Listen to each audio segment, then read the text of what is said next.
So I'm going to talk to you about synthesis. With the last essay, we focused on synthesis as making connections between the evidence and the thesis. You're still going to want to do that in this essay, your research essay, but specifically what we're going to be focusing on with this essay is making connections between multiple sources.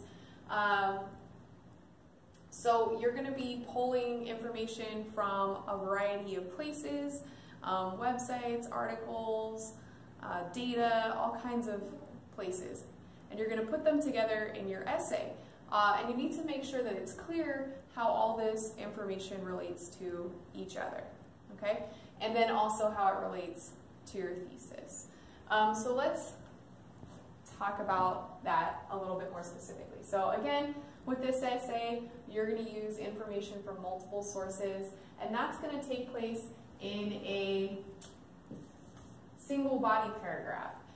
So it needs to be really clear how those sources relate to one another. It's not going to be okay to just have data and then have a quote and not explain how the data and the quote relate. Okay? So if we take a look at the body paragraph here, it follows the pi paragraph structure. We have the P, which is the topic sentence. We have information, which is our evidence. And then we wrap up our paragraphs with the explanation, the analysis, and the synthesis. So in this sample paragraph, we have evidence from source number 1 and then evidence from source number 2. And we need to make sure that we are connecting these two sources in our writing. So you want to have maybe a lead-in that has an explicit connection between evidence number 1 and evidence number 2. And then you want to explain evidence number 2 with a connection. So it's clear how evidence from your first source relates to evidence from your second source. So if we were going to be more specific, we take a look here. Let's say that you are writing a paragraph about eviction rates. So your first source is eviction rates in San Francisco, and your second source is information of eviction rates in the Mission District. So you need to be explicit about how this information connects together.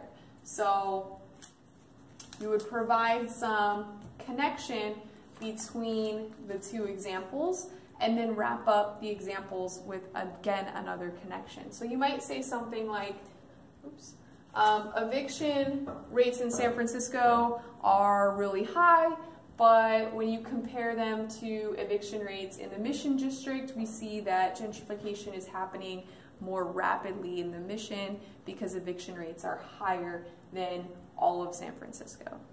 Okay, so adding those couple of sentences where you're comparing and contrasting that information is establishing a connection there.